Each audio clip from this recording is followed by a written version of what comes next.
Welcome to Kajal civil service academy. দেখো এই ভিডিওর মাধ্যমে আমি তোমাদের পিএসসির আন্ডারে যে অ্যাসিস্ট্যান্ট মাস্টার এবং মিস্ট্রেসের যে এক্সাম হয়ে থাকে সেই এক্সামের একটা প্রশ্নপত্র আমি তুলে ধরছি এবং এই পরীক্ষাটা হয়েছিল 13-12-2015 সালে। ঠিক আছে, অর্থাৎ এটা কত সালের পরীক্ষার প্রশ্নপত্র?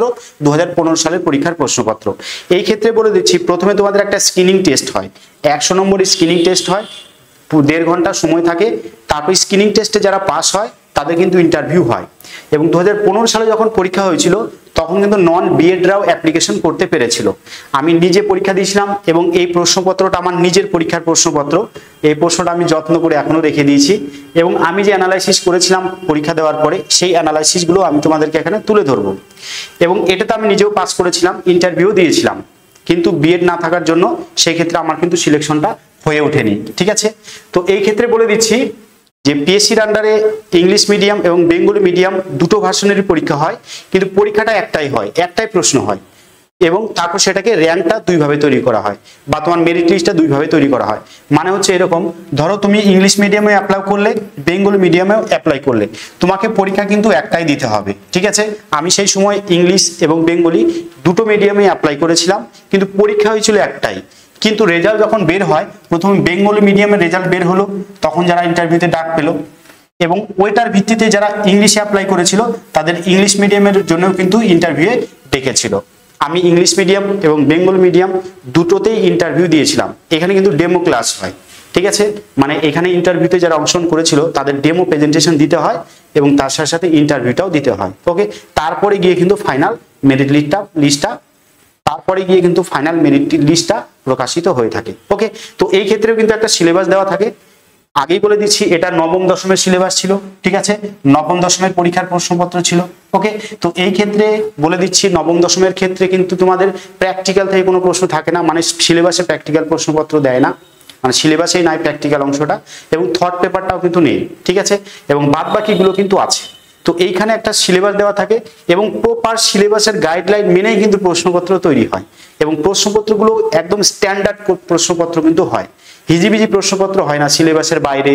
ঠিক আছে, বা সিলেবাসের সাথে লিঙ্ক নেই এরকম প্রশ্নপত্র দেয় না। আর প্রত্যেকটা সিলেবাসের যে চ্যাপ্টারগুলো আছে প্রত্যেকটা থেকেই প্রশ্ন হয় এখানে। ঠিক আছে, প্রত্যেকটা জিনিস থেকে টাচ করে করে প্রশ্ন আসে। এরকম না যে কোনো একটা চ্যাপ্টারে বেশি প্রশ্ন আসলো তো কোনো একটা চ্যাপ্টার থেকে আসলোই না, যেটা আমাদের এসএসসিতে হয়ে থাকে। বাট পিএসসিতে কিন্তু প্রপার গাইডেন্স মেনেই কিন্তু তারা পরীক্ষার প্রশ্নপত্রগুলো তৈরি করে। আর এই প্রশ্নগুলো কিন্তু হাইলি স্ট্যান্ডার্ড লেভেলের প্রশ্নপত্র। আর এই প্রশ্নগুলো তোমাদের হচ্ছে নেট সেটকে টার্গেট করে যারা প্রিপারেশন নাও তাদের ক্ষেত্রে কিন্তু এই পিএসসির আন্ডারে রিক্রুটমেন্টগুলো সহজ হয়ে যায়। ওকে, আমি এখানে প্রত্যেকটা জিনিসই প্রশ্নের সাথে সাথে আলোচনা করে দিব। ওকে, তোমরা ভিডিওটি অবশ্যই প্রথম থেকে শেষ পর্যন্ত দেখবে। তাহলে কত নম্বর ছিল? টোটাল 100 নম্বর ছিল এবং সময় ছিল কিন্তু 1.5 ঘন্টা। এখানে কিন্তু নেগেটিভ মার্কিং ছিল। ঠিক আছে, এখানে কিন্তু নেগেটিভ মার্কিং থাকে 1/3। দেখো এখানে দেওয়া আছে নেগেটিভ মার্কিং 1/3, অর্থাৎ প্রতি 3টা প্রশ্ন ভুল হলে তোমাদের 1 নম্বর করে কাটা যাবে। তো এই ক্ষেত্রে আমার যেটা মার্কস উঠেছিল এই 70-র আশেপাশে মার্কস উঠেছিল, 70-এর আশেপাশে, 1-2 বেশি বা 1-2 কম। ওই সময় কিন্তু পরীক্ষার পরে অ্যান্সার কি প্রকাশিত করেনি, আমি নিজে নিজে উত্তরগুলো খুঁজে বের করেছিলাম এবং 70-এর আশেপাশে কিন্তু আমার স্কোর হয়েছিল এবং আমি ডাক পেয়েছিলাম। যেহেতু নেগেটিভ মার্কিং থাকে তাই কাট অফ কিন্তু অত হাই হয় না, অনেকে অনেক কম মার্কস পেয়ে যায়। ঠিক আছে, নেগেটিভের জন্য এটা কিন্তু ধ্যান রাখতে হবে তোমাদেরকেও। আর খুব তাড়াতাড়ি হয়তো এটা নোটিফিকেশন বের হবে। এর নোটিফিকেশন বের হলে আমি কিন্তু তোমাদের একটা মক টেস্টের সিরিজ বের করব, তখন আমি ভিডিওতে সবকিছু ডিটেলসে বলে দিব। ঠিক আছে, প্রশ্নের কোয়ালিটি দেখবে তাহলেই বুঝতে পারবে এই পরীক্ষাটা ক্র্যাক করতে গেলে তোমাদের কোন লেভেলে পড়াশোনা করতে হবে। কনসেপচুয়াল বেস প্রশ্ন হয় প্রচুর এবং তার সাথে সাথে কিছু প্রশ্ন থাকে একদম ডিরেক্ট প্রশ্ন, কত সালে বা কে বলেছে, এরকম প্রশ্ন কিন্তু থাকে। ওকে, প্রথম প্রশ্ন দিয়েছিল, দেখো mining is often called a robber industry because, দেখো খুব ইম্পর্টেন্ট একটা প্রশ্ন, বলছে খনিজ দ্রব্য আহরণ কে বলছে ডাকাত শিল্প, কেন বলছে? ঠিক আছে, তো খনিজ দ্রব্য উত্তোলন যখন আমরা করি পরিবেশ থেকে বা প্রকৃতি থেকে, আমরা কিন্তু পরিবেশের বা প্রকৃতির কোনো প্রকার অনুমতি নেই না, সম্পূর্ণ সেখান থেকে আমরা চুরি করে নেই, চুরি করে নেওয়ার মতো পরিস্থিতি তৈরি হয়। ঠিক আছে, বা ডাকাতি করে নেই এবং সম্পূর্ণ কিন্তু পরিবেশকে আমরা অগ্রাহ্য করি, পরিবেশকে ক্ষতি করি। তাই খনিজ দ্রব্য উত্তোলনকে বলা হয় ডাকাত শিল্প বা রবার ইন্ডাস্ট্রি। প্রথমেই আছে দেখো বি নম্বর হবে সঠিক উত্তর। Man extract minerals from the nature without care for the environment. ঠিক আছে, এটাই হবে সঠিক উত্তর। আমি তোমাদের এখানে শুধুমাত্র উত্তরগুলোকে ডিসকাস করে দিচ্ছি, অন্যান্য অপশনগুলো আমি ডিসকাস করছি না। অন্যান্য অপশন ডিসকাস করলে ভিডিওটা অনেক বড় হয়ে যাবে। আর এই ভিডিওর মাধ্যমে আমি 1 থেকে 50টা আলোচনা করব প্রশ্ন উত্তর, আর পরবর্তী ভিডিওতে বাদ বাকি 50টা প্রশ্নপত্র আলোচনা করব। তাহলে এটার উত্তর কি হবে? বি। এবং আমি নিজেও এটা বি উত্তর করেছিলাম। ওকে, এরপরে আছে দেখো 2 নম্বর আছে দেখো, বলছে which one of the following is not a major fishing nation in term of fish consumption. Fish consumption হিসাবে এর মধ্যে কোন দেশটা প্রধান দেশ না?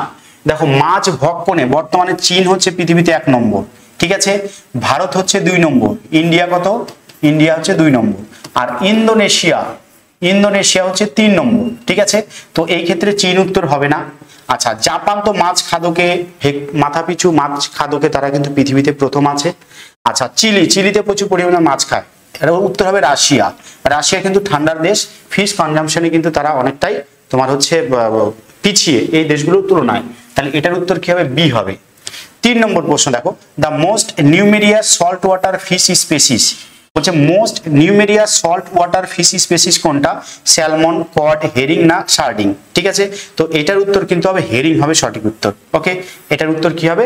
এটার উত্তর হবে হেরিং। ঠিক আছে, হেরিং মাছ হচ্ছে কি পেলেজিক মাছ, কড মাছ কিন্তু ডেমার্শাল মাছের উদাহরণ। তার 2 নম্বর উত্তর কি হবে? হেরিং হবে সঠিক উত্তর। চলো 4 নম্বর দেখো, এটা মৎস্য থেকে এসছে, আর এটা মৎস্য থেকে এসছে, এটা মৎস্য থেকে এসছে, এটা হচ্ছে মিনারেল থেকে এসছে। মানে সিলেবাসে তোমাদের যা যা আছে প্রত্যেক জায়গা থেকে টাচ করে তারা প্রশ্ন দেয়। ঠিক আছে, এরকম না যে কয়েকটা চ্যাপ্টারে বেশি প্রশ্ন, অন্য চ্যাপ্টার থেকে প্রশ্ন দিল না, এরকমটা কিন্তু হয় না। ঠিক আছে, চলো 4 নম্বর দেখো, এটাও ফিশ থেকে দিয়েছে। দেখো, বলছে fish catch is globally decline because. বলছে পৃথিবীতে fish catch is globally decline, বলছে পৃথিবীতে মৎস্য সংগ্রহের পরিমাণ দিন দিন কমে যাচ্ছে। কেন কমে যাচ্ছে? এর কারণ কি? প্রথমে দিচ্ছে দেখো, ওভার ফিশিং ইজ র্যাম্পান্ট, বলছে অতিরিক্ত মাত্রায় মাছ ধরা হয়, এটাও ঠিক কথা। বলছে seas and ocean are being polluted, সমুদ্রগুলো কি দূষিত হচ্ছে দিন দিন। আচ্ছা, ইম্যাচিওর ফিশ আর কিল্ড, বলছে অপরিণত মাছকে বেশি ধরা হচ্ছে। বিশেষ করে নদীতে মাছ কমে যাওয়ার প্রধান কারণ হচ্ছে অপরিণত মাছকে বেশি করে ধরে নেওয়া হচ্ছে, এটা একটা কারণ। কিন্তু এখানে কি বলছে? Fish catch is globally decline, এটা সমুদ্রের কথাটা মেনলি ধরতে হবে। Growth of fishes is very slow in saline water, বলছে সমুদ্রের নোনা জলে মাছের বৃদ্ধি খুব কম হয়। এটা কিন্তু কোনো প্রকার উত্তরের মধ্যে আসবে না, এটা প্রথমে বাদ। চলে আসি দেখো, এটাও কারণ, এটাও কারণ, এটাও কারণ, তিনটেই কিন্তু পৃথিবীতে মাছ উৎপাদন বা মাছ সংগ্রহের কারণ, মানে ডিক্লাইন হওয়ার একটা কারণ। বাট মোস্ট প্রমিনেন্ট উত্তর যেটা হবে সেটা হচ্ছে বি হবে, seas and ocean are being polluted, মানে সমুদ্রের বা সাগর মহাসাগরের যে জলরাশিগুলো আছে সেগুলো দিন দিন কি হচ্ছে? পলিউটেড হয়ে যাচ্ছে। পলিউটেড হয়ে যাওয়ার জন্য কিন্তু মাছ সংগ্রহের পরিমাণটা দিন দিন বা মাছের উৎপাদন বা মাছের পরিমাণ দিন দিন কমে যাচ্ছে। এটাই হবে তোমার সঠিক উত্তর। তাহলে এটা উত্তর হবে কি? বি। 5 নম্বর আছে দেখো, the most important characteristics feature of extensive commercial farming। দেখো, চলে আসো কৃষি। তাহলে মাছ থেকে দেখো পরপর 4টা প্রশ্ন দিয়েছে। এরপর হচ্ছে কৃষি থেকে কি আছে? বলছে মোস্ট ইম্পর্টেন্ট ফিচার্স, বলছে extensive commercial farming. Extensive commercial farming মানে কি? ব্যাপক বাণিজ্যিক কৃষি। বলছে ব্যাপক বাণিজ্যিক কৃষির মধ্যে কোনটা বৈশিষ্ট্য? বলছে হুইট মনোকালচার। হুইট মনোকালচার মানে হচ্ছে একটাই ফসল উৎপাদন হয়, সেটা হচ্ছে গম চাষ হয়, তাই কি না? এটা তো সত্যি কথা, আর এটা কিন্তু ব্যাপক কৃষির একটা বৈশিষ্ট্যও বটে। তা 2 নম্বর বলছে দেখো, low yield per unit area. Yield মানে হচ্ছে উৎপাদনশীলতা, উৎপাদনশীলতা মানে হেক্টর প্রতি উৎপাদন। ইল্ড শব্দ যেখানে থাকবে বুঝতে হবে উৎপাদনশীলতা মানে হচ্ছে হেক্টর প্রতি উৎপাদন। বলছে ব্যাপক কৃষিতে হেক্টর প্রতি উৎপাদনটা কম হয়, এটাও কিন্তু ঠিক কথা। এটাও একটা বৈশিষ্ট্য কার না? তোমার হচ্ছে এক্সটেন্সিভ কমার্শিয়াল ফার্মিং এর বৈশিষ্ট্য। লার্জ ফার্মস, ঠিক আছে, জমিগুলো বৃহৎ আকৃতির হয়। ঠিক আছে, তোমার আমেরিকা যুক্তরাষ্ট্রে মোটামুটি একটা জমির পরিমাণ কিন্তু 3000 বিঘা পর্যন্ত হতে পারে, মানে আমাদের এখানকার হিসাব যদি ধরি তাহলে বিশাল বড় বড় জমিতে গম চাষগুলো হয়। ডি নম্বর বলছে মেকানাইজড কাল্টিভেশন। দেখো, এইখানে যেটা বলেছে সবগুলোই কিন্তু এক্সটেন্সিভ কমার্শিয়াল ফার্মিং এর কিন্তু বৈশিষ্ট্য, বাট মোস্ট প্রমিনেন্ট কোনটা? এখানে বলছে মোস্ট ইম্পর্টেন্ট হবে ডি নম্বর। ঠিক আছে, মেকানাইজড কাল্টিভেশন, ভীষণ ইম্পর্টেন্ট প্রশ্ন। ব্যাপক কৃষি ক্ষেত্রে যেটা প্রধান বৈশিষ্ট্য সেটা কি বলতো? যান্ত্রিকীকরণ, অতিরিক্ত পরিমাণে বড় বড় যন্ত্রপাতি ব্যবহার করা হয়, এটাই হচ্ছে প্রধান বৈশিষ্ট্য। আগেরগুলো বৈশিষ্ট্য, বাট মোস্ট ইম্পর্টেন্ট যেটা হবে সেটা হচ্ছে ডি হবে, মেকানাইজড কাল্টিভেশন হবে এর সঠিক অ্যান্সার। ওকে, 6 6 নম্বর প্রশ্ন আছে দেখো, 6 বলেছে which one of the following is the most significant problem of plantation agriculture. Plantation agriculture মানে তোমার কি না হচ্ছে বাগিচা কৃষি। বলছে বাগিচা কৃষির প্রধান সমস্যাটা কি আছে, ঠিক আছে, মোস্ট ইম্পর্টেন্ট সিগনিফিকেন্ট প্রবলেম, বাগিচা কৃষির প্রধান সমস্যা কি। বলছে পার capital productivity is very low, ঠিক আছে, এটা কিন্তু উত্তর হবে না। প্রিভ্যালেন্স অফ ক্লাইমেটিক হ্যাজার্ড, এটা উত্তর হবে না। এক্সেসিভ সয়েল ইরোশন, এটা উত্তর হবে না। উত্তর যেটা হবে lack of proper market for the product, এটাও আমি উত্তর বি করেছিলাম, বি কিন্তু সঠিক উত্তর হবে, ঠিক আছে। এটা হচ্ছে একটা বর্তমান সময়ে প্রপার মার্কেট পাওয়াটা কিন্তু একটা বড় সমস্যা। তোমরা সবাই জানো যে তোমার হচ্ছে ভ্যালোরাইজেশন বলে একটা শব্দ আছে, যে ব্রাজিলে যদি কফির উৎপাদনটা বেশি হয়, ঠিক আছে, তাহলে আন্তর্জাতিক বাজারে তো কফির দামটা কমে যাবে, তার জন্য তারা কি করে সেই কফিগুলোকে পুড়িয়ে ফেলে বা নষ্ট করে ফেলে, ঠিক আছে, আন্তর্জাতিক বাজারে সাপ্লাইটা কম দেয়, মানে যেন দামটা ঠিকঠাক বজায় থাকে, ঠিক আছে। আর কিছু কিছু দেশ আছে তারা যে প্রোডাক্টগুলো তৈরি করে বা কৃষিজাত দ্রব্যগুলো তৈরি করে সেগুলো কিন্তু ঠিকঠাক প্রপার মার্কেট পায় না, কম্পিটিশনে টিকতে পারে না অনেক সময়, বা গুণগত মানের একটা হেরফের হয়। তো ওটাই হচ্ছে মেন কারণ, যে lack of proper market for the product, এটাই হচ্ছে মেন সিগনিফিকেন্ট প্রবলেম কিসের না এক্সটেন্সিভ তোমার হচ্ছে প্লান্টেশন এগ্রিকালচারের, এটা একটা বড় সমস্যা। চলো 6টা প্রশ্ন হলো। 7 নম্বর প্রশ্ন আছে দেখো, বলছে intensive subsistence agriculture is mostly found, মানে হচ্ছে এটা হচ্ছে এক কথা নিবিড় জীবিকা সত্তা ভিত্তিক কৃষি, ঠিক আছে, বা নিবিড় কৃষি। নিবিড় কৃষি মেনলি কোথায় দেখা যায়, আমরা সবাই জানি দক্ষিণ এশিয়া বা সাউথ ইস্ট এশিয়া হলে সেটা সঠিক উত্তর হতো, ঠিক আছে। ওয়েস্ট আফ্রিকা তো হবে না, সাউথ আফ্রিকা হবে না, এশিয়া মাইনর হবে না, সাউথ এশিয়া। দক্ষিণ আর দক্ষিণ পূর্ব এশিয়ার যে দেশগুলো ভারত, পাকিস্তান, বাংলাদেশ, শ্রীলঙ্কা, এই সমস্ত দেশে যেখানে জনসংখ্যার পরিমাণ অত্যাধিক বেশি, জমির পরিমাণ কম, সেখানে নিবিড় পদ্ধতিতে কৃষিকাজটা করা হয়ে থাকে। আচ্ছা 8 নম্বর, field rotation instead of crop rotation is practice of. দেখো সম্পূর্ণ কনসেপচুয়াল প্রশ্ন, যারা বুঝতে পারবে তারাই ঠিক করবে। বলছে field rotation instead of crop rotation is practice. বলছে ক্রপ রোটেশন মানে হচ্ছে শস্যাবর্তন, আর ফিল্ড রোটেশন মানে হচ্ছে ক্ষেত্রাবর্তন, ঠিক আছে। শস্যাবর্তনটা কি আগে বলে দিই, যে একই জমিতে বছরের বিভিন্ন সময় বিভিন্ন শস্যের চাষটাকে বলা হয় শস্যাবর্তন। আর ক্ষেত্রাবর্তন মানে কি একটা জায়গাতে চাষ হলো, সেখানে আবার জমি অনুর্বর হয়ে গেল, আবার অন্য জায়গায় গিয়ে চাষবাস শুরু করলো, সেটাকে বলা হয় ফিল্ড রোটেশন। ওকে, তো স্থানান্তর কৃষির ক্ষেত্রে কি হয়, একটা জায়গাতে যখন ঝোপ জঙ্গল পুড়িয়ে সাফ করে কৃষিকাজ করলো 2-4 বছর, তারপর যখন জমির উর্বরতা নষ্ট হয়ে যায়, ঠিক আছে, তারপর ছাইগুলোকে ধুয়ে ধুয়ে চলে যায়, তখন সেই জায়গাটা আবার উন্মুক্ত হয়, সেখানে আর কৃষিকাজ হয় না, তখন সেই জায়গাটা ছেড়ে দিয়ে আবার অন্য জায়গায় গিয়ে নতুন করে তোমার হচ্ছে গাছপালা কেটে পুড়িয়ে সাফ করে সেখানে চাষবাস করা হয়ে থাকে। তো এই যে প্রসেসটা, সেটাকে কিন্তু বলা হয় ফিল্ড রোটেশন। ওকে, তো এটা সঠিক। দেখো 9 নম্বর যে প্রশ্নটা আছে, বলছে deforestation due to lumbering mostly take place. বলছে কাষ্ঠ শিল্পের জন্য তোমার হচ্ছে অরণ্য ছেদন করা হয় কোথায়, ঠিক আছে। বলছে দ্য ট্রপিক্যাল কান্ট্রিজ, নিশ্চয়ই হবে না। দ্য হিউমিড ট্রপিক্যাল কান্ট্রিজ, এটাও হবে না। দ্য টেম্পারেট কান্ট্রিজ, এটা হবে সঠিক উত্তর, ঠিক আছে। নাতিশীতোষ্ণ অঞ্চলের দেশগুলোতে কিন্তু কাষ্ঠ শিল্পের জন্য মেনলি অরণ্যকে ধ্বংস করা হচ্ছে। ওকে, 10 নম্বর, which one of the following is not a character of coniferous forest. ঠিক আছে, কনিফেরাস ফরেস্ট কিন্তু এর মধ্যে কোনটার বৈশিষ্ট্য না।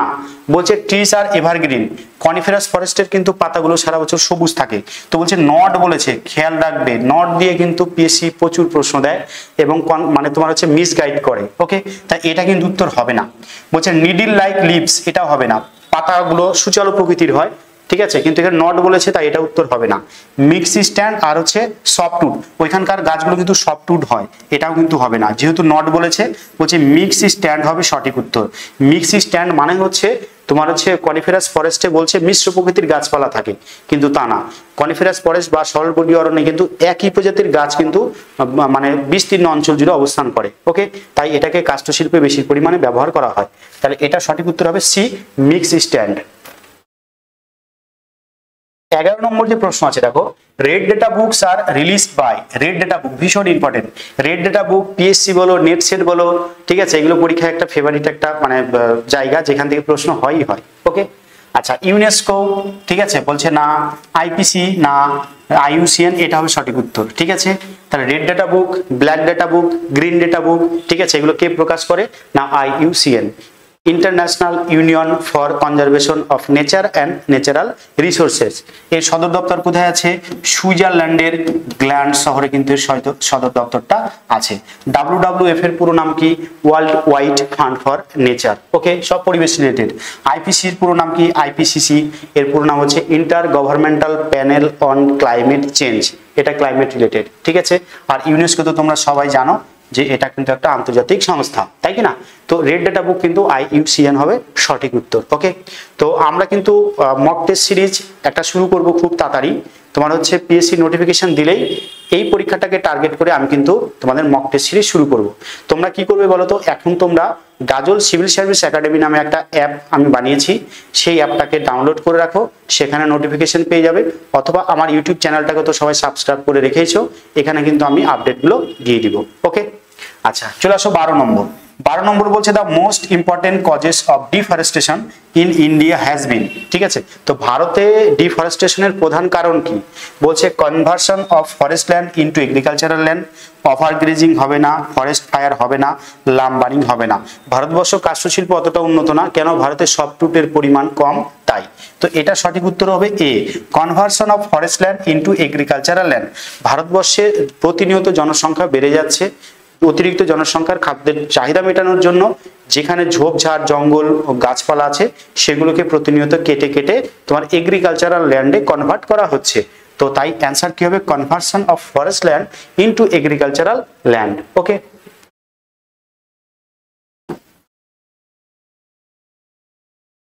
আচ্ছা 13 নম্বর প্রশ্ন আছে, দেখো বলছে ল্যান্ডস্লাইড ইজ এ, ল্যান্ডস্লাইড কি? Natural hazard, manmade Hazard?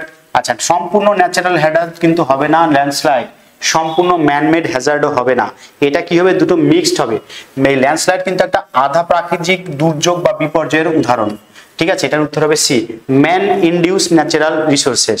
পার্বত্য অঞ্চলে যত রাস্তাঘাট তৈরি করা হচ্ছে, যত বাড়িঘর তৈরি করা হচ্ছে, ড্যাম তৈরি করা হচ্ছে, এগুলো ম্যানমেড। ঠিক আছে, এর সাথে সাথে বৃষ্টিপাত হলে সেখানে কিন্তু এই ল্যান্ডস্লাইড গুলো হয়ে থাকে। ওকে, বা বৃষ্টিপাত না হলেও কিন্তু ল্যান্ডস্লাইড হয়ে থাকে।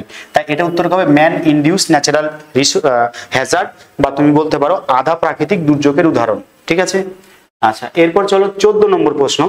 14 নম্বরে বলেছে দেখো dendrochronology is a scientific study used for. তো ডেন্ড্রোক্রোনোলজি আমরা সবাই জানি characterization of the past climates through tree rings. ঠিক আছে, গাছের মধ্যে যে রিং তৈরি হয় সেই রিংগুলোকে অ্যানালাইসিস করে অতীতকালে কিরকম ক্লাইমেট ছিল সেটাকে অ্যানালাইসিস করা হয়, সেটাকে বলা হয় ডেন্ড্রোক্রোনোলজি। মনে থাকবে, দেখো কোশ্চেনের লেভেলটা দেখো, PSC ক্লাস 9ম 10মের পরীক্ষা হচ্ছে, কোশ্চেনের লেভেল ওরা যে সিলেবাসটা দেয় সেই সিলেবাসের মধ্যে থেকে কিন্তু প্রশ্ন হয়, একদম টপ লেভেলের কোশ্চেন হয়। ঠিক আছে, তবে যারা একদম প্রথম থেকে প্রিপারেশনটা ভালো করে নেবে তাদের সিলেকশন কিন্তু পাক্কা। ঠিক আছে, ওই জন্য তোমরা যারা টার্গেট করেছো এই PSCটাকে এখন থেকে আস্তে আস্তে করে প্রিপারেশন দাও। ঠিক আছে, নোটিফিকেশন দেওয়ার পরে ফর্ম ফিল আপ হয়ে বেশি দিন সময় তোমরা পাবে না, খুব তাড়াতাড়ি কিন্তু পরীক্ষাটা হয়ে যায়। ওকে, আচ্ছা 15 নম্বর ফেসেস অফ বায়োটিক সাকসেশন। দেখো এই নেট সেট পরীক্ষাতেও বায়োটিক সাকসেশন থেকে পরীক্ষায় প্রশ্ন আসে, ভীষণ একটা তাদের পছন্দের জায়গা যেখান থেকে কোশ্চেন করে থাকে। বায়োটিক সাকসেশন এফি ক্লিমেন্ট কত সালে দিয়েছে? 1916 সালে দিয়েছে। বায়োটিক সাকসেশনের কিন্তু মনে রাখবে মোট 5টা স্টেজ আছে। কয়টা স্টেজ আছে? না 5টা স্টেজ আছে। এই 5টা স্টেজের নাম জানতে হয়, ডিটেলসে জানতে হয় যে কোনটা কোন স্টেজে আছে। আমি এটা নিয়ে আলাদা একটা পরে ভিডিও বানাবো এই বায়োটিক সাকসেশন সম্পর্কে। আমি এখানে শুধুমাত্র অ্যান্সারগুলো অ্যানালাইসিস করছি। 5টা স্টেজ কি আছে? 1 নম্বর থাকে নুডেশন, 2 নম্বর হয় মাইগ্রেশন, 3 নম্বর তোমার হয় ইসেসিস, 4 নম্বর হয় রিয়াকশন, আর 5 নম্বর হয় স্ট্যাবিলাইজেশন। তাহলে এটাও গেল, এটাও গেল, এটাও গেল। তাহলে বলছে নট, বলেছে দেখো not, does not, do not include. তাহলে উত্তর কি হবে? অ্যাক্লিমিনেশন। ঠিক আছে, অ্যাক্লিমেশন হবে কিন্তু এটার উত্তর। ঠিক আছে, এটা কিন্তু বায়োটিক সাকসেশনের কোনো স্টেজ নয়। 16 নম্বর আছে, দেখো 16 নম্বর বলেছে among the biogeochemical cycle the relatively incomplete cycle. এটাও পরীক্ষাতে প্রশ্ন আসে। ঠিক আছে, বায়োজিওকেমিক্যাল সাইকেল থেকে দেয়। ঠিক আছে, তার বায়োলজিক্যাল পিরামিড থেকে প্রশ্ন আসে। ওকে, আচ্ছা দেখো বলছে carbon cycle, oxygen cycle, nitrogen cycle. এই সাইকেলগুলো কিভাবে হয়? বায়ুতে গ্যাস হিসেবে মেশে, ঠিক আছে, জীব দেহে যায় আবার মাটিতে যায়। ঠিক আছে, মানে তিনটা জায়গাতে আবর্তন করে। কিন্তু ফসফরাস সাইকেল কি হয় বলতো, জীবদেহ আর মাটি এর মধ্যেই আবর্তন হয়, বায়ুতে গ্যাস হিসাবে কিন্তু এর কোনো মানে মুভমেন্ট বা সাইকেল হয় না। তো ওই জন্য এটাকে কিন্তু বলা হয় ইনকমপ্লিট সাইকেল। কাকে বলা হয়? ফসফরাস সাইকেলকে। ওকে, 17 নম্বর প্রশ্ন, which of the following ecological pyramid can be inverted? ভীষণ ইম্পর্টেন্ট প্রশ্ন।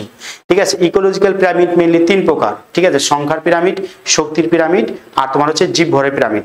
তো এখানে মনে রাখবে যে ইকোলজিক্যাল পিরামিডের ক্ষেত্রে ক্যান নট বি ইনভার্টেড, মানে কখনোই ইনভার্টেড যদি হয় না বলে তাহলে হবে কিন্তু সেটা হচ্ছে এনার্জি পিরামিড। ঠিক আছে, তো এই এনার্জি পিরামিড কিন্তু কখনোই ক্যান নট বি ইনভার্টেড, কখনোই উল্টানো প্রকৃতির হয় না। কিন্তু বায়োমাস পিরামিড আর পিরামিড অফ নাম্বার এই দুটো পিরামিড কিন্তু ইনভার্টেড প্রকৃতির হয়। ঠিক আছে, ইনভার্টেড প্রকৃতির এরকম হয়। ওকে, উপর দিকে তাদের সংখ্যা বা জীবভরের পরিমাণ বেশি থাকে আর নিচের দিকে কি থাকে না কম থাকে। তো এই দুটো বায়োমাস পিরামিডের ক্ষেত্রে উদাহরণটা মনে রাখবে যে পুকুরের বাস্তুতন্ত্রে জীবভরের পিরামিড উল্টানো প্রকৃতির হয়, আর পরজীবী খাদ্য শৃঙ্খলের সংখ্যার পিরামিডটা কিন্তু উল্টানো প্রকৃতির হয়ে থাকে। তাহলে উত্তর কিন্তু এই দুটো হচ্ছে হওয়ার কথা, কিন্তু এই দুটো একসাথে নাই। তাহলে উত্তর কি হবে? ডি হবে, নান অফ দ্য অ্যাবভ হবে এর সঠিক উত্তর। ওকে, কি হবে না নান অফ দ্য অ্যাবভ হবে এর সঠিক উত্তর। খুব টেকনিক্যালি প্রশ্ন, কিন্তু দেখো অনেকেই ভুল করবে এটা, অনেকে শুধু নাম্বার অফ পিরামিড করে দেবে, কিন্তু বায়োমাসের পিরামিডটাও উল্টানো প্রকৃতির হয়। তাহলে এই দুটো যেহেতু একসাথে অপশন নাই, তাহলে সঠিক উত্তর কোনটা? নান অফ দ্য অ্যাবভ, মানে উপরের কোনোটাই না এর উত্তর। বুঝা গেল? যেহেতু একসাথে আমরা দুটো অপশন পেলাম না তার জন্য। 18 নম্বর আছে দেখো, in an ecosystem. In an ecosystem দেখো, energy flow is unidirectional but nutrient cycle is flow is cyclic. Okay, এটাই হচ্ছে সত্যি কথা যে বাস্তুতন্ত্রে কি হয়, শক্তি প্রবাহ হয় একমুখী আর পুষ্টি প্রবাহ হয় চক্রাকার। আমরা সারা জীবন এটাই ছোটবেলা থেকে পড়ে এসেছি, তাই কি না? তাহলে এটার উত্তর হবে 18 এ।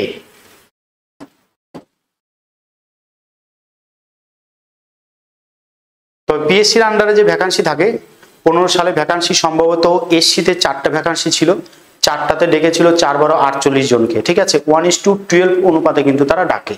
ওকে, তো সেই ক্ষেত্রে অনেকেই ডাক পায়, যাদের ইন্টারভিউ ভালো হয়, ডেমো ক্লাস যাদের ভালো হয় তারা কিন্তু সিলেকশনটা পেয়ে যায়। ওকে, দেখ 19 নম্বর কি বলেছে, বলছে high level of BOD in water indicates.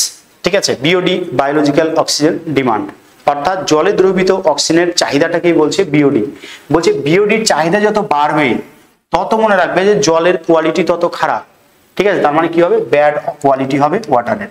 R BOD যত কমবে তত গুড কোয়ালিটি হবে তোমার হচ্ছে এটা। ওকে, তো এটার উত্তর কি হবে? এটার উত্তর হবে তোমার হচ্ছে বি, ব্যাড কোয়ালিটি। আচ্ছা, 20 নম্বর, pH 6 as a soil is more than pH 4 of the soil.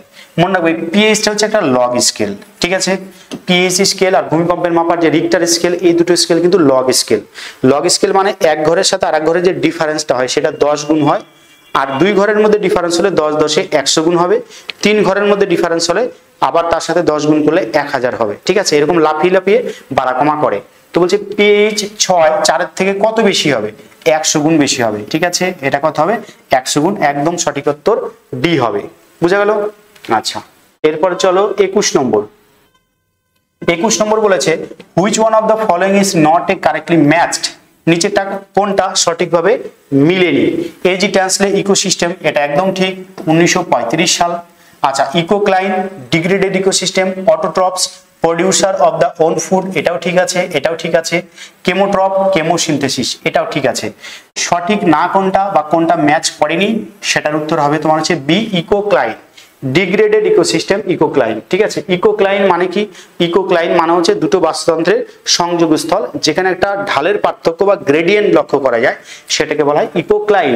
Ecocline আর ইকোটনের মধ্যে কিন্তু পার্থক্য আছে। ইকোটনটা কি? জাস্ট দুটো বাস্তুতন্ত্রের সংযোগস্থলটাকে বলা হয় ইকোটন, আর দুটোর মধ্যে যে একটা গ্রেডিয়েন্ট বা ঢাল লক্ষ্য করা যাবে, ঠিক আছে, সেটাকে বলবো আমরা ecocline. 22 number, the concept of ecological নিচে ওয়াজ ইন্ট্রোডিউস বাই। ইকোলজিক্যাল নিচে কনসেপ্টটা কে দিয়েছে? এটা উত্তর হবে জে গ্রিনেল, 1917। এই প্রশ্নটা নেট সেটের পরীক্ষাতে কিন্তু আসে। তো এই ভিডিওটা শুধুমাত্র যারা অ্যাসিস্ট্যান্ট মাস্টার মিস্ট্রেস পরীক্ষা দেবে শুধুমাত্র তাদের জন্য যে হেল্পফুল হবে তা না, তোমরা যারা নেট এবং সেটের প্রিপারেশন নিচ্ছ তাদের জন্য কিন্তু এই ভিডিওটা ভীষণ ইম্পর্টেন্ট। ওকে, আচ্ছা, এই ক্ষেত্রে দেখো তাহলে জে গ্রেনেল 1917 সালে কিন্তু কি দিয়েছে না ইকোলজিক্যাল নিচে কনসেপ্টটা দিয়েছে। এই ইকোলজিক্যাল নিচে মানে কি? ইকোলজিক্যাল নিচে মানে হচ্ছে তোমার হচ্ছে জীব সমূহের পুষ্টি সংগ্রহের এলাকা, অর্থাৎ কোন একটা জীব প্রজাতির ঠিক নির্দিষ্ট কোন অঞ্চলে সে অ্যাক্টিভ থাকে বা ক্রিয়াশীল থাকে সেটাকে বলা হয় ইকোলজিক্যাল নিচে। যেমন মৌমাছি, মৌমাছি কোথায় সে তার খাদ্য সংগ্রহ করে? সেটা কিন্তু ফুলের মানে সমস্ত প্রকার গাছের ফুল, তাহলে মৌমাছির ইকোলজিক্যাল নিচে কি হবে? গাছের ফুল হবে। ওকে, মানে মোট কথায় পুষ্টি সংগ্রহের এলাকা বা অ্যাক্টিভ থাকার এরিয়াটাই হচ্ছে যে কোনো জীব প্রজাতির ইকোলজিক্যাল নিচে। সেই কনসেপ্টটা কি দিয়েছে, কে দিয়েছে না জে গ্রেনেল 1917 সালে দিয়েছে। ওকে, 23 নম্বর প্রশ্ন আছে দেখো, বলছে the term ecology was point to mean. Ecology মানে কি?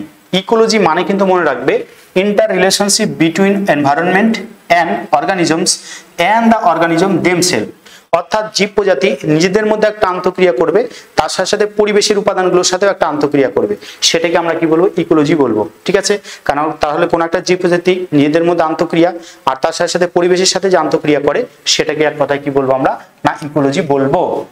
আচ্ছা, 24, which one of the following organisation is not directly related to upkeeping environment। মানে তোমার হচ্ছে পরিবেশ সংক্রান্ত এর মধ্যে কোনটা না? পরিবেশ সংক্রান্ত সংস্থা না। IUCN সম্পূর্ণ পরিবেশ রিলেটেড, ঠিক আছে। UNEP United Nations Environmental Programme, environment শব্দ আছে, পরিবেশের সাথে যুক্ত। আচ্ছা, WWF World Wide Fund for Nature, এটা কিন্তু পরিবেশের সাথে যুক্ত। পরিবেশের সাথে যুক্ত নয় কোনটা?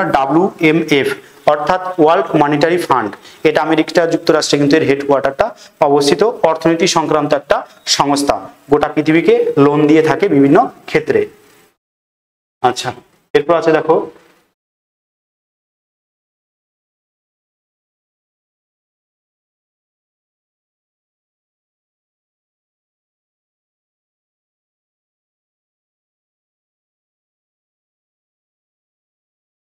পঁচিশ নম্বরে কি আছে?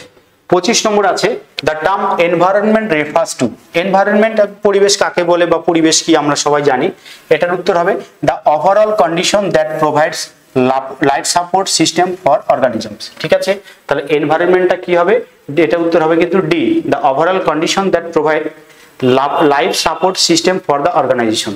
26 নম্বর কি আছে দেখো, seasonally opposite temporal distribution of rainfall occurs between. বলছে এর মধ্যে কোন জলবায়ুটা বিপরীতধর্মী, মানে একটা জলবায়ুর সাথে আরেকটা জলবায়ুর ডিফারেন্স উল্টো ধরনের। মানে আমাদের এখানে যদি বর্ষাকাল বা গ্রীষ্মকালে বৃষ্টিপাত হয়, তাহলে ওখানে বর্ষাকাল বা গ্রীষ্মকালে কিন্তু কি থাকবে?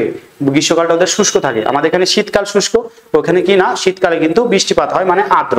এটা উত্তর হবে আমাদের দেশের জলবায়ু, যেটা মনসুন ক্লাইমেট, আর হচ্ছে মেডিটেরিয়ান ক্লাইমেট। এটা কিন্তু দুটো জলবায়ু পরস্পরের সাথে বিপরীতধর্মী। ওকে, সিজনালি বিপরীতধর্মী।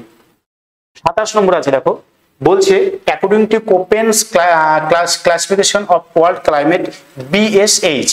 কোপেনের যে ওয়ার্ল্ড ক্লাইমেট ক্লাসিফিকেশন ভীষণ ইম্পর্টেন্ট, সব পরীক্ষাতে কম বেশি প্রশ্ন আসে, নেটের পরীক্ষা বা সেটের পরীক্ষা এখান থেকে প্রশ্ন দেয়।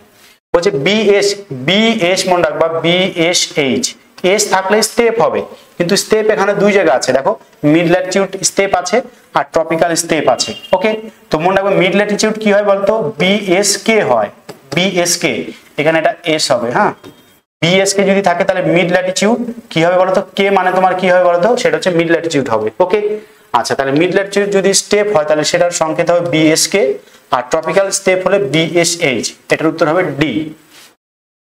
28 number, according to the ice crystal theory of the precipitation saturation vapour pressure over ice crystal is. এটা হচ্ছে তোমার হচ্ছে মেঘ বৃষ্টির যে থিওরি গুলো ছিল সেই থিওরি থেকে প্রশ্নটা দিয়েছে। এটার উত্তর হবে C, is less than that of super cooled water. এইগুলো আমি থিওরি গুলো পরে ডিসকাস করে দেবো অন্য কোনো ভিডিওতে। ওকে, চলো 29 নম্বর কি আছে দেখো, 1 not is equal to 1 not. 1 not মানে হচ্ছে, নটের পুরো হচ্ছে নটিক্যাল মাইল। ঠিক আছে, তাহলে 1 নট কিসের সমান হয়? 1 নটিক্যাল মাইলের সমান হয়। এটা কিন্তু 1 কিলোমিটার পার আওয়ার হবে না, কেউ যদি এটা ভাবো তাহলে কিন্তু সম্পূর্ণ ভুল। 1 মাইল পার আওয়ার হবে না, ঠিক আছে, 1 নটিক্যাল মাইল পার আওয়ার। এই নটটা হচ্ছে এক কথার বায়ু প্রবাহের গতি মাপতে ব্যবহার করা হয়, সমুদ্রের জাহাজের গতিবেগ মাপতে, ঠিক আছে, তারপর তোমার হচ্ছে বিমানের গতিবেগ মাপতে, এইগুলো কিন্তু ইউজ করা হয় এই নটিক্যাল মাইলটা। ঠিক আছে, সেক্ষেত্রে কিন্তু শুধুমাত্র 1 কিলোমিটার পার আওয়ার এগুলো ইউজ করা হয় না, 1 নটিক্যাল মাইল পার আওয়ার এটাকে ইউজ করা হয়। 30 নম্বর, Aila caused severe damage in South Bengal because, Aila যে ঘূর্ণিঝড়টা হয়েছিল 2009 সালে, তো সাউথ বেঙ্গলের ড্যামেজ হয়েছিল, এর কারণ কি ছিল? এর কারণ it was associated with high tidal surge. ঠিক আছে, এই আইলার ফলে কি হয়েছিল? বিশাল জলের ঢেউ একদম সুন্দরবন উপকূল এসে কিন্তু আঘাত করেছিল, তাই না? তাই ক্ষতি বা ড্যামেজটা বেশি হয়েছিল। ওকে, তাহলে কয়টা প্রশ্ন হলো? 30টা প্রশ্ন কিন্তু অলরেডি আলোচনা করা হয়ে গেল। এরপর 30-এর পরে 31 নম্বর কি বলেছে দেখো, বলছে দেখো, according to the ব্যারোক্লিনিক wave theory of mid Latitude cyclones the occluded front appears in the, ঠিক আছে, এই যে নাতিশীতোষ্ণ ঘূর্ণবাতের 6টা পর্যায় আছে, সেই 6টা পর্যায় ভালো করে পড়তে হয়, প্রশ্ন আসে। তো এর মধ্যে 5 নম্বর যে স্টেজটা আছে বা পর্যায়টা আছে, সেখানে কিন্তু কি হয় বলতো? অক্লুডেড ফ্রন্টটা তৈরি হয়। এটার উত্তর হবে কি? সি, 4th স্টেজ বা 5 নম্বর স্টেজ। 32 নম্বর, Rossby waves are found within the latitude of, Rossby তরঙ্গ মনে রাখবে 30 থেকে 60 নর্থ ল্যাটিটিউডে কিন্তু এটা দেখা যায়। 33 নম্বর, দ্য ফন, দেখো লোকাল উইন্ড থেকে দিয়েছে, লোকাল উইন্ড থেকে কিন্তু অলরেডি একটা প্রশ্ন দিয়েছে। ঠিক আছে, নেট সেটের পরীক্ষাতেও লোকাল উইন্ড থেকে প্রশ্ন কিন্তু থাকে। ওকে, তো ফন বলছে কি? লোকাল উইন্ডটা কোথায় দেখা যায়? এটা মনে রাখবে ইউরোপে দেখা যায়, আলপাইন আলপস পর্বতের উপর দিয়ে কিন্তু এটা প্রবাহিত হয়ে থাকে। ওকে, 34 নম্বর আছে দেখো, বলছে the minimum range of mean sea level temperature occurs. ঠিক আছে, বলছে minimum range of mean sea level occurs. ঠিক আছে, টেম্পারেচার হেরফেরটা হয় মিন সি লেভেলে কোন জায়গাতে সবচেয়ে কম হয়? এটা কিন্তু অবশ্যই কি হবে? Tundra region. ঠিক আছে, সেখানে কিন্তু টেম্পারেচার যে রেঞ্জটা ডিফারেন্সিয়েটটা খুবই কম হয়, সারা বছর একই প্রকার থাকে। 35 নম্বর আছে দেখো, বলছে which one of the following surfaces has the maximum albedo. ঠিক আছে, তো এর মধ্যে তোমার হচ্ছে কোন এরিয়া থেকে বা কি থেকে সবচেয়ে বেশি অ্যালবেডো হয়? অ্যালবেডোর পরিমাণ কত আছে আমরা জানি? 34%। ওকে, আর 66% কি হয়? কাজে লাগে ইনসোলেশনে, তো এটাকে বলা হয় কার্যকরী সৌরবিকিরণ, তাই কি না? তো সৌরকিরণ, তো এই ক্ষেত্রে এটার উত্তর হবে ডেন্স ক্লাউড। ডেন্স ক্লাউড থেকে কিন্তু ম্যাক্সিমামটা কি হয়? মহাশূন্যে ফিরে যায় অ্যালবেডোর মধ্যে। 36 নম্বর, the earth climatic system does not necessarily include, এই প্রশ্নটা কিন্তু আমার ভুল হয়ে গেছিল। ঠিক আছে, এই প্রশ্নটা আমি ভুল করে নিয়েছিলাম। দেখো, এক্সোস্ফিয়ার বলেছে, লিথোস্ফিয়ার, হাইড্রোস্ফিয়ার, ক্রায়োস্ফিয়ার, আমি এটা ক্রায়োস্ফিয়ার করেছিলাম, কিন্তু সঠিক উত্তর হবে কি? এক্সোস্ফিয়ার। ওকে, এক্সোস্ফিয়ার বিস্তার কত না? 500 থেকে কিন্তু 700 কিলোমিটার। ওকে, তো বায়ুমণ্ডল এটা একদম বাইরের দিকে অংশ, সেখানে কিন্তু মেনলি ক্লাইমেটিক যে সিস্টেমটা, ঝড় বৃষ্টি, মেঘ, তুষারপাত, কুয়াশা, সেগুলো তো অত পুরো থাকে না, তাই কি না? তো এই এক্সোস্ফিয়ারটা হবে। আর লিথোস্ফিয়ার মানে শিলামণ্ডল, হাইড্রোস্ফিয়ার মানে জলমণ্ডল, আর ক্রায়োস্ফিয়ার মানে কি? ক্রায়োস্ফিয়ার মানে হচ্ছে পৃথিবীর ভূত্বকের উপরে যে সমস্ত জায়গায় আইস জমে আছে বা বরফ জমে আছে, সেই জায়গাগুলোকে বলা হয় ক্রায়োস্ফিয়ার। তাহলে ক্রায়োস্ফিয়ার তো অবশ্যই কি হবে না? তোমার ক্লাইমেটিক সিস্টেমের মধ্যেই পড়বে, কিন্তু এক্সোস্ফিয়ারটা অনেক বাইরে আছে, তাই সঠিক উত্তর হবে এক্সোস্ফিয়ার। আমি এটা ক্রায়োস্ফিয়ার করেছিলাম, এটা আমার ভুল হয়েছিল। ওকে, চলো এরপরে 37 নম্বর দেখো, 37 নম্বর যেটা আছে, normal cycle of erosion basically refers to. ঠিক আছে, নর্মাল সাইকেল অফ ইরোশন বলতে কি বোঝায়?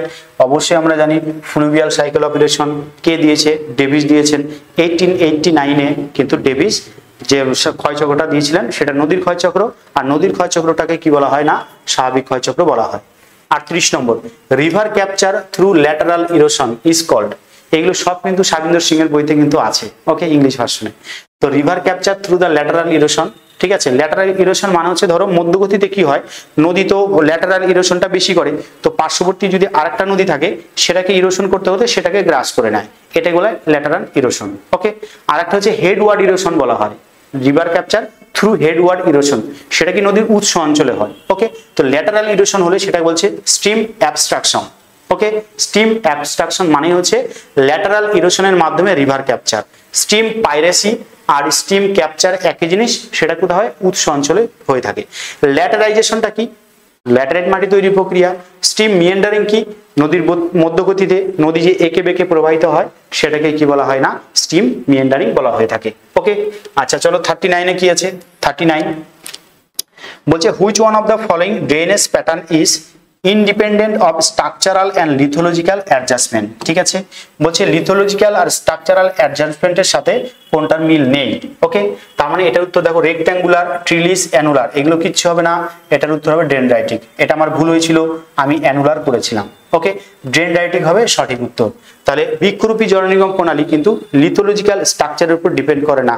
ঠিক আছে, এবং নদী যেখান দিয়ে সেখান দিয়ে প্রবাহিত হয়, তার ফলে কি হয় তোমার হচ্ছে ড্রেনেজ প্যাটার্নটা দেখতে অনেকটা গাছের ডালপালাযুক্ত গাছের মতো হয়, ওই জন্য এটাকে বলা হয় বৃক্ষরূপী জলনির্গম প্রণালী বা ডেনড্রাইটিক ড্রেনেজ প্যাটার্ন। ওকে, 40 নম্বর সাবসিকুয়েন্ট স্ট্রিম ফ্লোজ, ভীষণ ইম্পর্টেন্ট। ঠিক আছে, এই চ্যাপ্টারটা যখন আমি মানে এই পরীক্ষাটা যখন প্রিপারেশন নেই, আমার একটা খাতা আছে, সেই খাতার একদম প্রথমে ছিল ডিফারেন্ট টাইপস অফ রিভার।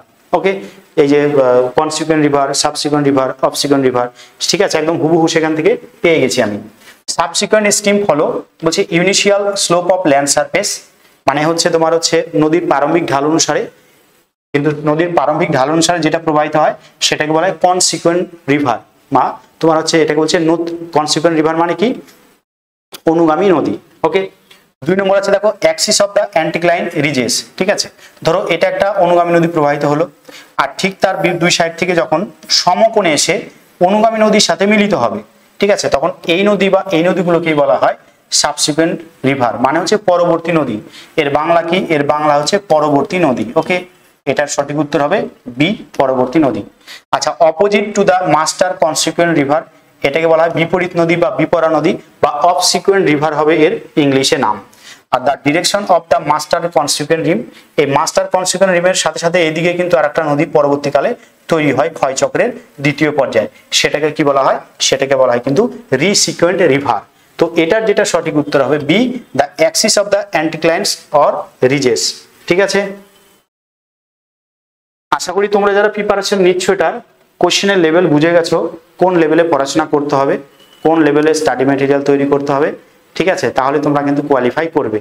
আর এপিএসসির ক্ষেত্রে বলে দিচ্ছি, জেলা স্কুলগুলোতে রিক্রুটমেন্ট হয়, এর স্যালারি কিন্তু হাই স্যালারি, অনেক টাকা বেতন হয়, এবং এরা কিন্তু সব গেজেটেড অফিসারের মর্যাদা পায়। ঠিক আছে, এই গেজেটেড যে অফিসার, সেই অফিসারের কিন্তু তারা মানে মোট কথা হচ্ছে অ্যাটেস্টেড পাওয়ার কিন্তু এদের থাকে গভর্নমেন্ট স্কুলের টিচারদের। ওকে, তো এটার রিক্রুটমেন্ট প্রসেসটা একদম ফ্রেশভাবেই হয়, এখানে কোনো প্রকার দুর্নীতি কিন্তু হয় না।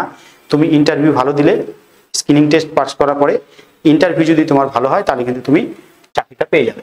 ওকে, 41 নম্বর দেখো, the highest number of urban population occurs in the state of, ভীষণ ইম্পর্টেন্ট, যে কোনো পরীক্ষাতে এটা আসে, শুধুমাত্র জিওগ্রাফি সাবজেক্ট রিলেটেড না, তোমার কম্পিটিটিভ পরীক্ষাতে ওই প্রশ্নটা আসে। বলছে the highest number of urban population কোন রাজ্যে আছে? বলছে উত্তরপ্রদেশ, ওয়েস্ট বেঙ্গল, তামিলনাড়ু না মহারাষ্ট্র। এই ক্ষেত্রে বলে দিচ্ছি, ওয়েস্ট বেঙ্গলে মোটামুটি শহরে লোক বাস করে 31%, তামিলনাড়ুতে হচ্ছে 48%, আরো আছে পয়েন্ট কিছু আছে সামথিং, মহারাষ্ট্র হচ্ছে 45%, আর উত্তরপ্রদেশ আরো কম হবে। তো প্রশ্ন দিচ্ছে, বলছে তাহলে এটা কি উত্তর তামিলনাড়ু হবে? তামিলনাড়ু যারা করবে তাদের উত্তর কিন্তু হবে না। বলেছে the highest number of urban population occurs in the state of, মানে কোন রাজ্যে যে টোটাল লোক সংখ্যা আছে তার টোটাল লোকের মধ্যে বেশিরভাগ লোক শহরে থাকে, টোটাল লোকের বেশিরভাগ লোক শহরে থাকে। ঠিক আছে, তাহলে এটার উত্তর কিন্তু হবে কি বলতো? মহারাষ্ট্র। কেন মহারাষ্ট্র হবে বলে দিচ্ছি, তামিলনাড়ুতে টোটাল লোক সংখ্যা হচ্ছে 7 কোটির কাছাকাছি, আর মহারাষ্ট্রের লোক সংখ্যা হচ্ছে 11 কোটির বেশি। তাহলে আমাকে বলো 7 কোটি লোকের 48% এই সংখ্যাটা বেশি হবে, না 11 কোটি লোকের 45% এই সংখ্যাটা বেশি হবে? নিশ্চয়ই এটা হবে 11 কোটি লোকের 45% সংখ্যাটা বেশি হবে, তাই না? তাহলে এখানে তাই বলেছে the highest number of urban population যদি বলে, তাহলে উত্তর কি হবে? মহারাষ্ট্র। কিন্তু যদি পরীক্ষায় প্রশ্ন আসে হাইয়েস্ট আরবানাইজ স্টেট কোনটা, বা হাইয়েস্ট আরবানাইজেশন কোন স্টেটে হয়েছে, তাহলে সেটার উত্তর হবে গোয়া। ঠিক আছে, গোয়া হবে সেক্ষেত্রে সঠিক উত্তর। গোয়াতে আরবানাইজেশনের পরিমাণ কত? 62%। গোয়া ছোট রাজ্য, তার মধ্যে 62% লোক কি শহরে বাস করে। আর লোয়েস্ট আরবানাইজেশন যদি বলে, তাহলে সেটার উত্তর হচ্ছে হিমাচল প্রদেশ। লোয়েস্ট আরবানাইজেশন কোথায় আছে? হিমাচল প্রদেশ। হিমাচল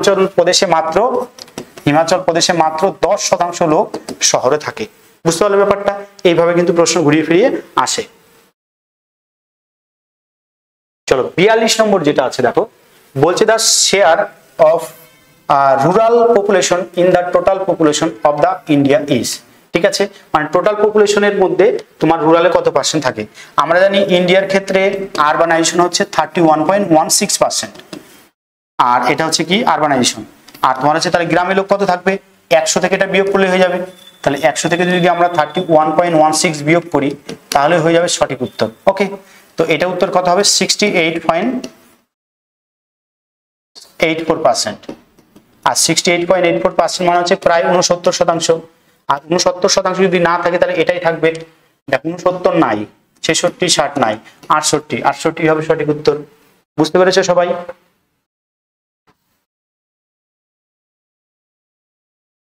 তোমরা যারা এগুলো সার্ভিসের জন্য প্রিপারেশন নিচ্ছ অবশ্যই আমাদের গাজল সিভিল সার্ভিস একাডেমি নামে যে অ্যাপটা আছে সেই অ্যাপটাকে ডাউনলোড করে নেবে। সেখানে কিন্তু বিভিন্ন কোর্সগুলোকে আপডেট হতে থাকবে এবং এই পিএসসির আন্ডারে যে অ্যাসিস্ট্যান্ট মাস্টার বা মিস্ট্রেসের এক্সাম হবে, তো আমি খুব তাড়াতাড়ি কিন্তু এটার উপরে একটা মক টেস্ট সিরিজ বের করব, তোমরা সেটা কিন্তু চাইলে পারচেস করতে পারো।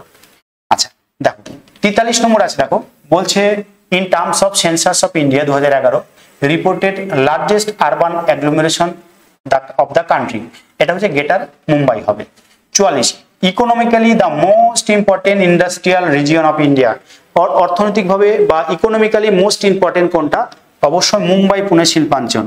এটাই হচ্ছে ভারতের মধ্যে সবচেয়ে বড় অর্থনৈতিক শিল্পাঞ্চল এবং অর্থনীতি টোটাল ভারতের অর্থনীতি অনেকটাই এই শিল্পাঞ্চল হোল্ড করে থাকে। ওকে, এখানে মেন শিল্প হচ্ছে কার্পাস বস্ত্রায়ন শিল্প, রাসায়নিক শিল্প, পেট্রোকেমিক্যাল ইন্ডাস্ট্রি, অনেক ধরনের ইন্ডাস্ট্রি কিন্তু এখানে আছে। 45 নম্বর among the mineral resources of India the largest reserves belong to, ঠিক আছে ওই সময় 2015 সালে যখন পরীক্ষা হয় তখন কিন্তু এটা সঠিক উত্তর হয়েছিল কোল। ওকে, তো এর মধ্যে কোলের রিজার্ভের পরিমাণটা কিন্তু ভারতে বেশি আছে, 5th পজিশনে ছিল, ঠিক আছে তখন। ওকে, 46 নম্বর the largest producer of the sugar cane in South India. দেখো আমরা কি জানি যে আখ উৎপাদনের সবচেয়ে বেশি হয় কোন রাজ্যে? উত্তরপ্রদেশ। চিনি উৎপাদন কোন রাজ্য প্রথম? চিনি উৎপাদন কিন্তু মহারাষ্ট্র প্রথম, কিন্তু আখ উৎপাদন উত্তরপ্রদেশ প্রথম বর্তমানে, এবং অতীতেও সেটা ছিল। কিন্তু বলেছে দেখো দক্ষিণ ভারতের মধ্যে কোন রাজ্যে সবচেয়ে বেশি আখ উৎপাদন হয়? বলছে মহারাষ্ট্র। প্রথমে বলতে মহারাষ্ট্র দক্ষিণ ভারতে পড়ে না, মহারাষ্ট্র পশ্চিম ভারতে পড়ে। ওকে, তামিলনাড়ু, কর্ণাটক, কেরালা। দেখো র্যাঙ্কগুলো আমি করে রেখেছিলাম পরে, সেটা কি হবে না বি হবে, তামিলনাড়ু হবে সঠিক উত্তর। ওকে, 47 নম্বর দেখো কি আছে। 47 নম্বর বলেছে the share of the canal irrigation to the total irrigated area is maximum in the state of. Canal irrigation এই স্টেটের মধ্যে কোন স্টেটে সবচেয়ে বেশি হয়? এটার উত্তর কিন্তু হবে উত্তরপ্রদেশ। ওকে, দেখো এটা জলসেচ থেকে দিয়েছে, এটা কৃষি থেকে দিয়েছে, এটা পপুলেশন।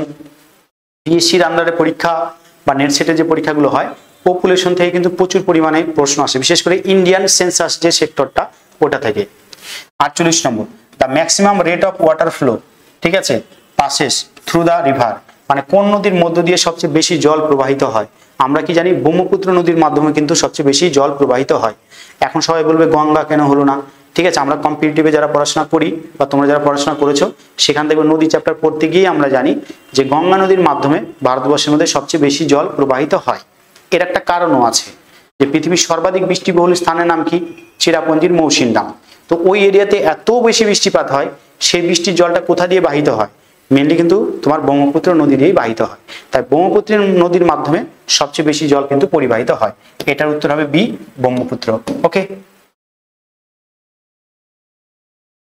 চলো 49 নম্বর যেটা আছে বলছে দেখো the Indo Gangetic plain was formed during the geological period. ভীষণ ইম্পর্টেন্ট ইন্দো গ্যাংগেটিক প্লেন, বিশেষ করে কম্পিটিটিভ পরীক্ষার ক্ষেত্রে যেটা আসে যে দাক্ষিণাত্যের ডেকান ট্রাপ কোন যুগে তৈরি হয়েছে? ঠিক আছে, আমরা সেটা কি জানি, সেটা হচ্ছে ক্রিটেসিয়াস পিরিয়ডে। তো এই ক্ষেত্রে দেখো বলছে ইন্দো গ্যাংগেটিক প্লেন, এটা মনে রাখবে হলোসিন যুগে কিন্তু তৈরি হয়েছে। ঠিক আছে, এই হলোসিন যুগ কিন্তু রিসেন্ট যুগের মধ্যে পড়ে।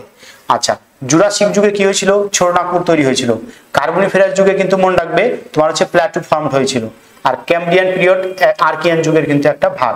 ওকে, তো এটা আমি ওই সময় এগুলো বের করে রেখেছিলাম। তো এটার সঠিক উত্তর কি মনে রাখবে? হলোসিন যুগ, ইন্দো গ্যাংগেটিক প্লেন।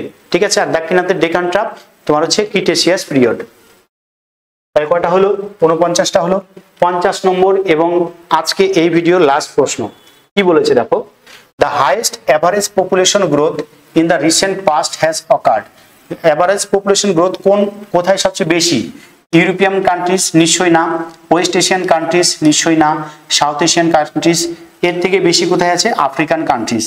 আফ্রিকান কান্ট্রিজগুলোতে কিন্তু অ্যাভারেজ পপুলেশনের গ্রোথ রেটটা সবচেয়ে বেশি। ওকে, তাহলে এই গেল তোমাদের 2015 সালের জিওগ্রাফির অ্যাসিস্ট্যান্ট মাস্টার মিস্ট্রেসে যে পরীক্ষাটা হয়েছিল আন্ডার পিএসসি, বা পিএসসি যে কন্ডাক্ট করেছিল তার প্রথম 50টা প্রশ্নের সঠিক উত্তর। ওকে, ভিডিওটি তোমাদের কেমন লাগলো অবশ্যই কমেন্ট করবে। এরপরে খুব তাড়াতাড়ি আমি দ্বিতীয় ভিডিওটিও আপলোড করে দিব।